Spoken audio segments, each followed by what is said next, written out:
வாசுகி பாம்பின் தலைப்பகுதியை அசுரர்களும் வால் பகுதியை தேவர்களும் பிடித்து மந்தார மலையைக் கொண்டு பார்க்கடலை கடையத் தொடங்கினர்.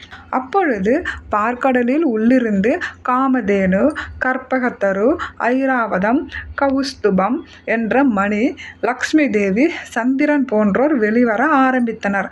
ஆனால் இவற்றிற்கெல்லாம் முன்பாக ஆலகாலம் என்ற விஷம் வெளிப்பட்டது. இதன் சக்தியால் அனைத்து உலகங்களும் வெப்பத்தில் தகித்தன.